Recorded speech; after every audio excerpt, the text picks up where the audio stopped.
What's up, y'all? How's it going? Mike here for my first campaign diary entry. This is going to be session one of our new campaign that we just started about 2 weeks ago. We've had two sessions so far, but this is going to be the first session, and hopefully I can get the second video done some point this week. So, just to give you a quick introduction to the world and the characters, this world I've named Astoria. Just kind of a cool sounding fantasy name. I actually think it's a city in Oregon or something, but not in this case. It is a fantasy realm. Astoria is being built from the ground up. What I do when I build a world is I make like this huge map with all these continents and like mountain ranges and cities everywhere. And a lot of the time, what I found is that most of that never gets explored.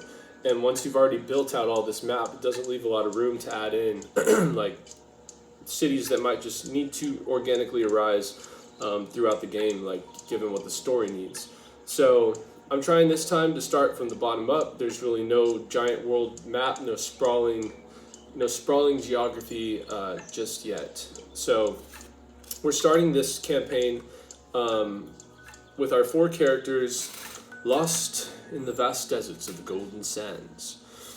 I'll introduce to you the characters real quick. My buddy Andrew is going to be playing Gaston Arturo Iglesias III.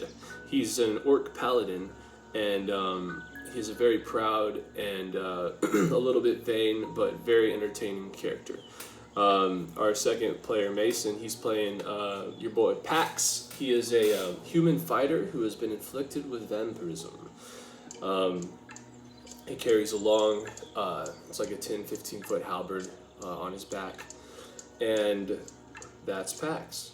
Our third character is Mateo Maximoff. He is a human sorcerer, and his sorcery powers are kind of akin to the Scarlet Witch. If anyone watches, I think it's Marvel.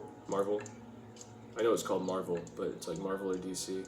I don't really follow that stuff, but he's going for like the Scarlet Witch vibes, which is really cool. All of his abilities are kind of flavored in this way, where there's like red swirling energies, and instead of like mage armor, for instance, he's calling it the Scarlet Armor. So that's really cool, kind of putting his own touch on the sorcerer. Hippie, our fourth character, Hippie's name is Mason. He asked me to let you know that there are two Masons in this game, so we're calling one of them Hippie. Yeah. What are the chances, man? Two Masons. His character is Billy Bob Jr., and he's playing the Gith Cleric, which is like the hippopotamus race in D&D. His character reminds me a lot of that dude from Jumanji, the hunter. So he's got this pistol on him he calls Rusty, and he carries that everywhere he goes. So those are our four characters. Gaston the paladin, Pax the fighter, Mateo the sorcerer, and Billy Bob Jr. the cleric. So we begin this campaign, as so many campaigns do, with the players, with their characters imprisoned, of course. They're traveling across this vast desert called the Golden Sands. It's so named because of the deposits of gold that are just scattered all across the desert. So this whole desert at night, it kind of gleams with like this golden glitter. Absolutely breathtaking. We're drinking water today. Hydro homies, rise up. Yes, so this is how the campaign starts. I kind of give this setting the scene, and the four players find themselves in this caravan. It's being led by two ox, and there's these bandits that are escorting this east across the desert to trade them for some stone. They overhear the bandits talking about this a little bit, and also mentioning that they had just left an oasis a few days earlier, and some old man had lost his camel, and if they find that camel, dinner's on me, boys. So we're just gonna make it very clear that these dudes are assholes and they deserve to die. As they're traveling across the desert, they're all locked in their separate caravans. What we did, there's 5 wagons in total, and we basically went around the table and rolled a d4, and that kind of determined which caravan, the first 4 that they're in. And the fifth caravan is all their gear. They're starting out this encounter with no weapons, no armor, nothing, just the skin and clothes on their back. And I thought this would be cool to kind of see. It's just adding another little tweak of difficulty. So before we go into any role playing or characters introducing themselves, if y'all can hear that leaf blower, I'm sorry. But it is what it is, dude. Okay, I'll try to talk over them. Oh, it just threw me off, dude.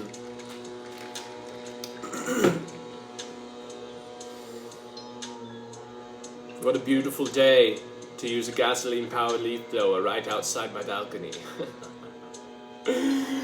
So, instead of what I usually do when I start an adventure is, we'll say, for instance, we're traveling along in these wagons and the characters are all kind of riding together, and I will say, all right, everyone, like, kind of go around the table and introduce your characters and tell us a little bit about why you're here, how you got here. I found that in the past that is a little bit jarring and puts a sudden spotlight on players, and it tends to be kind of awkward because a lot of players like to do a voice for their character, or they just haven't really thought about like at that moment at the table you're sitting down ready to play them and you just put the spotlight right on them. I feel like you need to get the ball rolling a little bit more than that before players feel comfortable just being in character. And so I think the best way to do that is to start your campaign with a combat encounter right off the bat. So what we did was we set the scene, and then I described that they're traveling with this bandit group when suddenly a sandstorm blows in. And this is not a natural sandstorm. This sandstorm is extremely intense. The winds are changing direction every few seconds, and a sand goblin raiding party descends upon the caravan, and we roll initiative. Now, when they roll initiative, all the players start inside of their cages. So the first thing that happens is Mateo uses his mage hand cantrip and is able to kind of undo the latches around the outside of the first two wagons. This releases This releases Gaston and Mateo from their cage prisons, and they leap out into this swirling chaos of just sand, goblins, bandits fighting. Everyone's fighting everybody. It's just pure chaos. And in the last two wagons, we have Billy Bob Jr. and Pax. And Billy Bob Jr. tries to burst through the door, but there's not quite enough room for him to get a running start. And so he ends up just trying to kind of keeps banging into the wagon and rocking it back and forth. Pax catches onto this, hearing it from across the other wagon, and he kind of lines up the rhythm, and then they're both like pushing it in tandem, and eventually they knock the whole back half of the wagon over, just busting the whole thing up, and they come tumbling out, and we're right into the battle. So the enemies for this battle, I just used the bandits right out of the back of the monster manual. I probably even their health out at like 10 or 15 or something. There were 6 bandits, and then what I like to do is we rolled for how many goblins there were. And so I took 2d4s and we just rolled, and or was it 2d6? I don't remember. It was 2 dice, and so there ended up being like probably 6 or 7 goblins, and they're kind of taking cover and moving through like, you know, the sandstorm is, first of all, creating a very heavily obscured battlefield. So the effects. Let's go into the effects of the encounter. First one, main one, is this sandstorm. What we're doing is I've got the D4, and every round what I do is I roll this, and it's going to change the direction that the sandstorm is blowing in, just using like the cardinal directions. I know that you can get dice with arrows on them, but I don't have any yet. So right now I'm just using the D4, north, east, south, west. So at the top of the round, I roll, we get a 2.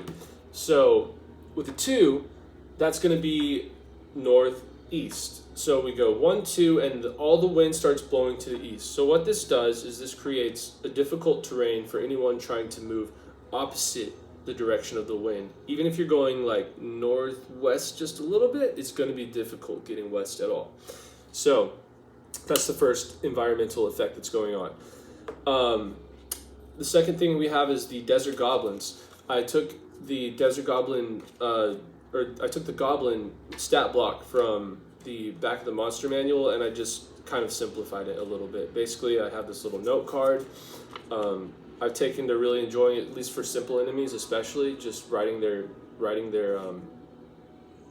all their information that you need on this little note card. Everything you need, and there's probably more there than it needs to be, but for the most part, I can just at a glance see what's going on. So to simplify things, we have the Desert Goblin, AC 10, HP 10, 10, 10, easy to remember. Throw a rock, I did the +4, that's a little bit harder to remember, but whatever. And they have a rock that they can melee with, or they can throw like a sling, like a slingshot kind of thing. So they're both +4 to hit, and they both you just roll a d6, and that's the damage, straight up. So for the first encounter, you've got like a bunch of these dudes, like 6 or 7.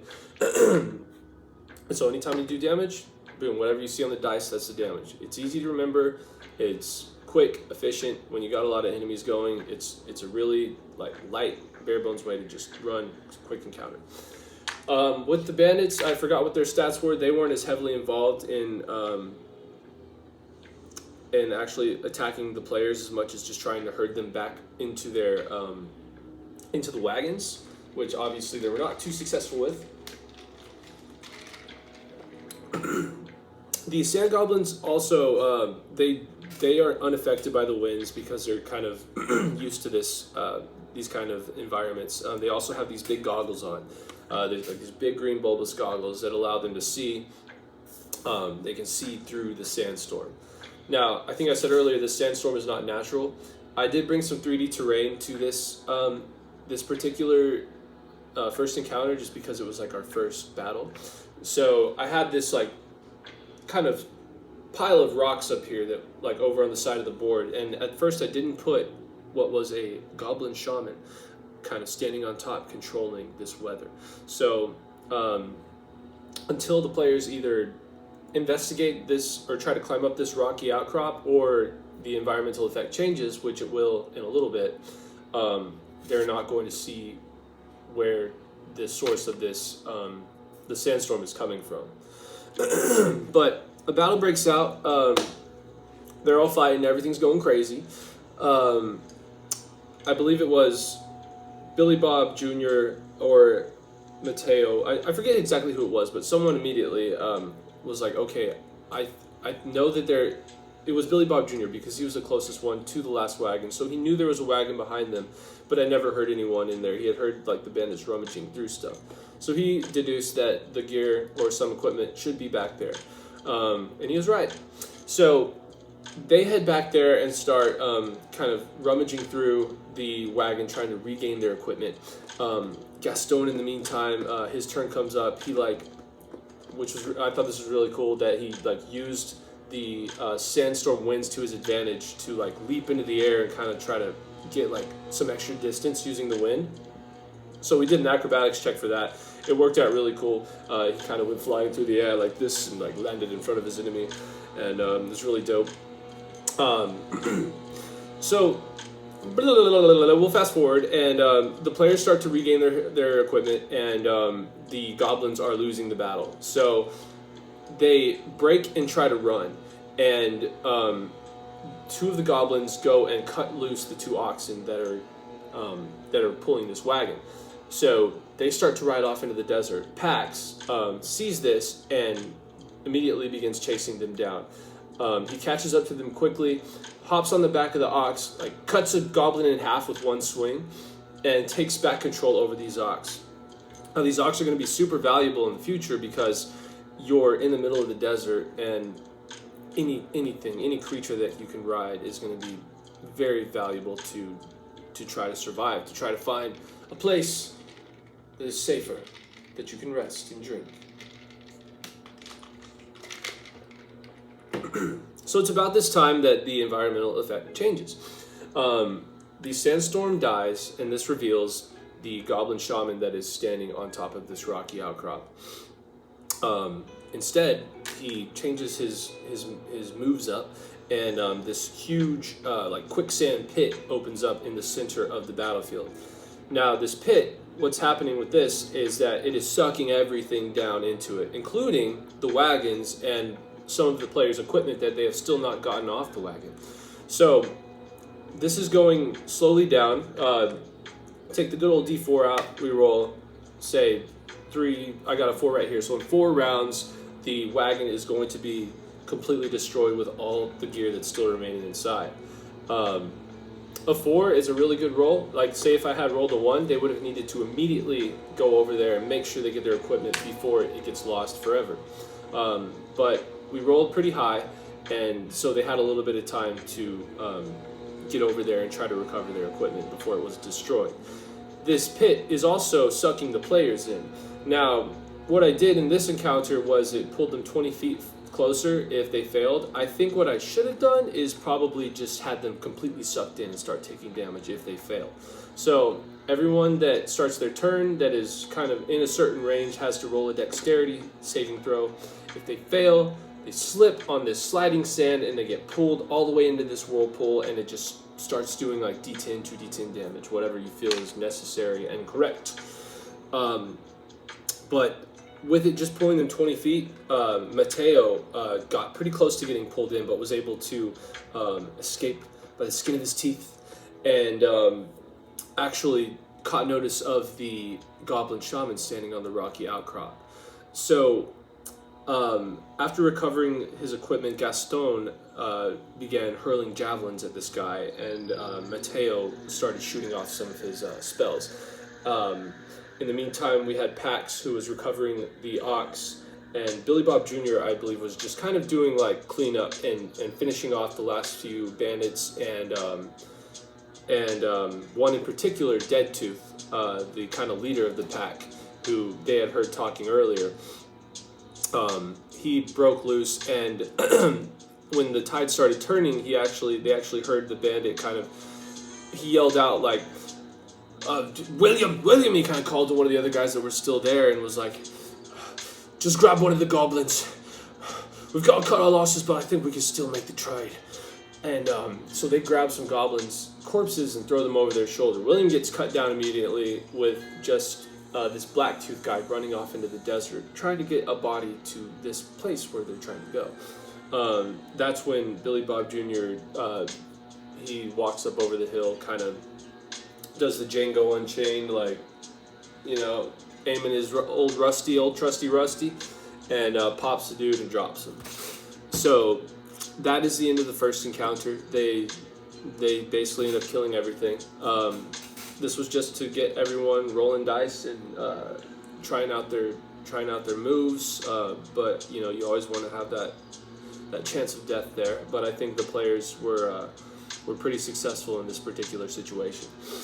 So after the battle ends, I informed the players that the sand is just, or not the sand, the sun is just, it is just killing. It is so hot. The sun is basically dehydrating them, and every hour they're going to need to make a Constitution saving throw unless they can, unless they drink water or have some rations. So they searched the wagons for some rations. They did find some.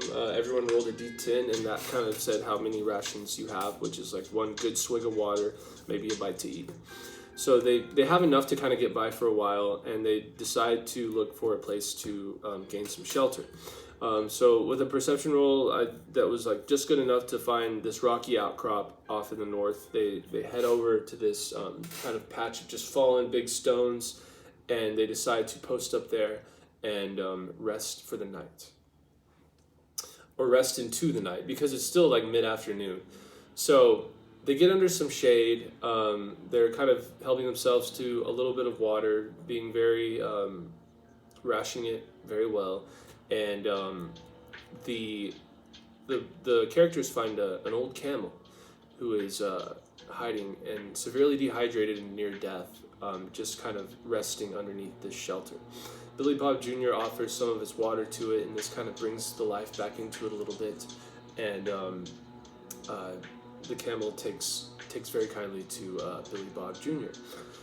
The rest of the party decides to take a rest before they continue. So everyone lays down, and Pax actually decides to stay up and keep a lookout. Now, while he's up, just keeping an eye out for the party, we do I believe it was a wisdom saving throw or a charisma. It was one of those to see if his vampirism starts to kick in. And sure enough, it did. He was overcome with this bloodlust, this thirst for blood. You know vampires. So very cleverly, Pax went over to one of the ox, one of the beasts of burden, kind of cut it at the shoulder a little bit and took some of its blood. These ox are huge. The Mongols did this all the time, so this isn't really going to hurt it. But that is pretty much where we ended the session. Okay, I know I said I wasn't going to be editing these videos, but it's really hard to talk for 35 minutes straight, so I did a quick cut. So we ended the session, and now I'm picking back up right there. Now we're going to talk about like the takeaways and some things I felt like I learned and experienced in this first session that were, I think, useful, that maybe you could find useful in your games. There is one. So, well, we'll start with the takeaway. The main takeaway for this one is to start your campaign right off in combat. Now, usually when I would start, and I think I've said this earlier, when I started campaigns in the past, I would kind of introduce the scene and then, tell the players where they're at, and then I would kind of sit back and leave the floor to the players to role play their characters. I'd be like, and then, so-and-so walks in through the door. Please describe your character and tell us, introduce yourself to the party. And what I found, and I've started to notice this, especially in contrast to the way we started straight off in combat with this campaign, is that can be a little bit jarring because players haven't played these characters yet. And these characters are completely new. A lot of players have ideas for voices that they want to do. And they haven't really had a chance to feel out their characters. So putting the spotlight immediately on a player before anything's really happened in the adventure, first, they don't really have too much to go off of. Nothing's really happened yet, so there's not too much to talk about. And it feels a little bit forced and awkward. So starting the game in combat, first of all, everyone's at the table. We're all here to play some D&D, and we all want to roll some dice. So we immediately roll initiative, dice are on the table, and a battle is beginning. That's exciting.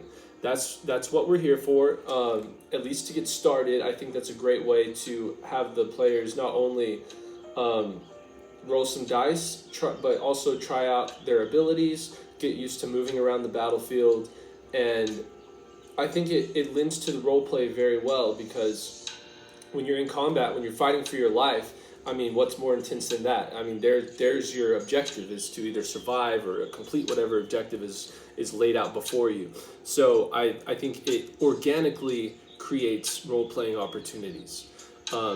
So this worked really well. I mean, like I said, Gaston had this chance to kind of jump into the wind and proudly descend upon the enemies, and everyone's just jumping right into their characters, and it worked like a charm. So I do think that if you are trying to think of a good way to start your campaign, set the scene and then throw your players straight into combat.